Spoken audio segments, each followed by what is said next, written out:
What's up, guys? Barry Game here, back with some more AFK Journey, and we finally have our first look at the new upcoming Graveborn hero, Bonnie. She's the one that looks just like Cecia, and today we're going to be jumping in and taking a look at her new intro video. Now, this isn't a story video like they've had in the past.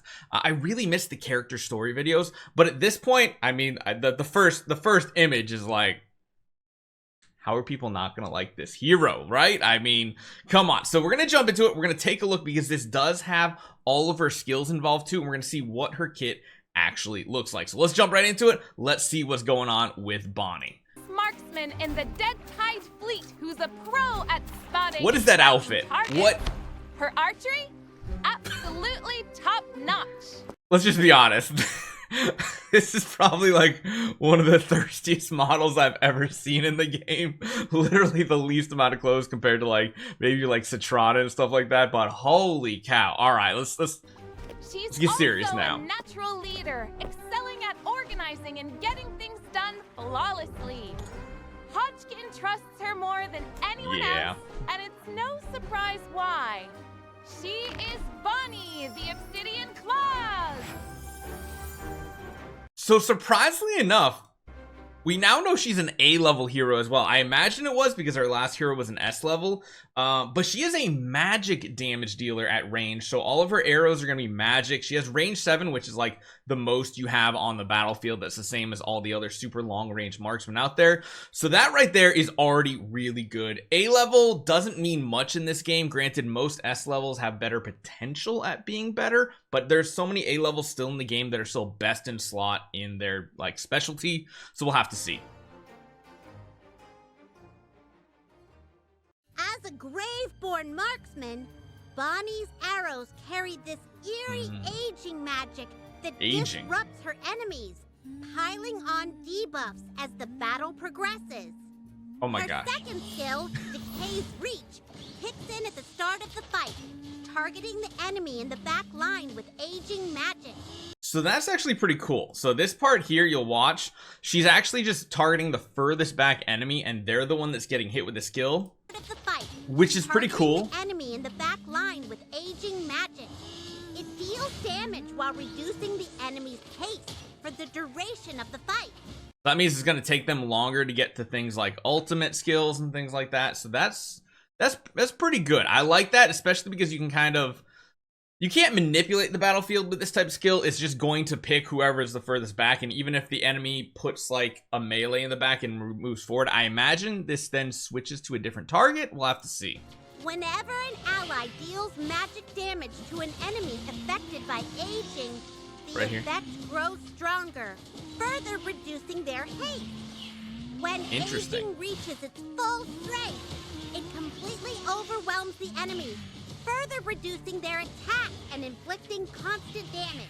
Okay, so that's basically the haste and the attack debuff, but you do need a second target dealing magic damage. Someone who's doing AoE damage would probably be best, because like Caroline in this situation, normally I don't know would be the best situation unless everybody was grouped up and the snowballs were hitting everybody. Someone like Taylene, who does nice big AoE damage on a target, seems pretty good. And then it's also dealing dot damage too, so that's kind of cool. Nothing super crazy. Skill, Nightfall Shift, Bonnie transforms into a cloud of mist. I like that. To a safe position. That is a huge survivability tool. We already have other heroes that have things similar to that. Very, very strong.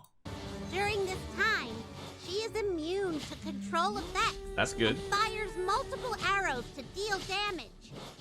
With her ultimate, Death Mark Arrow, Bonnie draws her bow and fires a powerful magic arrow, dealing damage to all enemies. Oh. If it hits an enemy affected by aging, the back. magic arrow deals increased damage and also stuns the target. Okay, so she does have some crowd control. She has some dot damage. The fact that it hits everybody, it sounds like on the battlefield, is cool too, so that's nice. Her exclusive skill, Blight Surge. This is her weapon. Bonnie's aging magic becomes even stronger, spreading across the entire battlefield.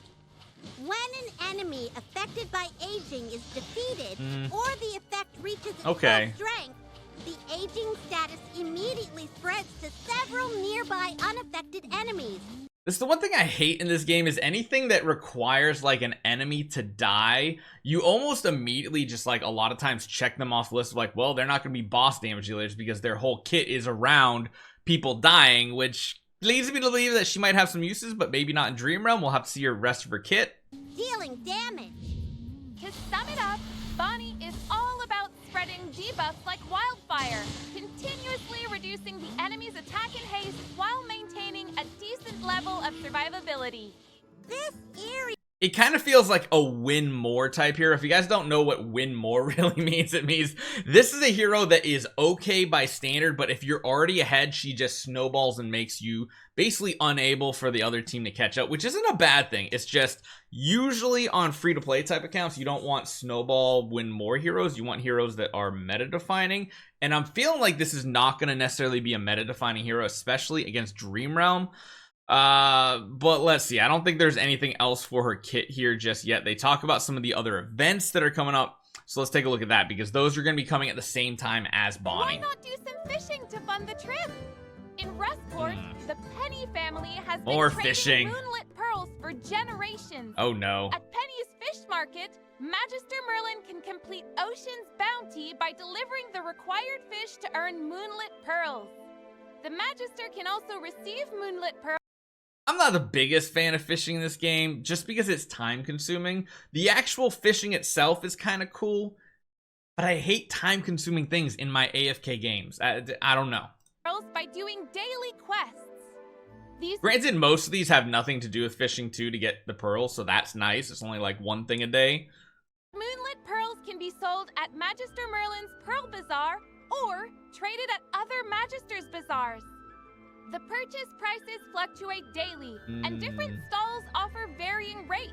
Finding the best deal is truly... Oh man, we're gonna have to check every stall daily to see which one has the best. Yeah, I'm not a fan of this one, guys. an art. Definitely not. Selling moonlit pearls earns Magister Merlin fish bows, which can be used to trade valuable items at the Fishbow Exchange. And here's a bonus. If other Magisters sell pearls at Magister Merlin's stall, Magister Merlin will earn a share of fish bows as a commission. Honestly, That's interesting. After all this time in Rustport, it feels kind of fun to play Pearl Tycoon for a while. While fishing, Magister Merlin can also snag invite letters and velvet vouchers through the... I mean, that's cool. We all like invites for sure. Whispered Path. We all do. When heading to the Duchy of White Ridge, be sure to pack plenty of warm clothes. It's gonna be cold. Who knows what adventures are waiting for us out there? Okay, so that kind of finishes it up. One thing I will say with talking about Bonnie here, when you take a look, I wonder if I can get the spot. Yeah, right there. So it does look like her ultimate is like across the whole battlefield, which is cool and all. But again, feels like a win more hero, and win more heroes aren't typically what you want to be going for. But of course, we will test her out. We'll see how she performs, see how like a single low investment copy goes, go for full Supreme Plus, and we'll find out. So hopefully you guys enjoy this one. Hit that subscribe button if you haven't done it just yet. We'll have more AFK Journey videos coming to you later today, and I'll see you guys next time.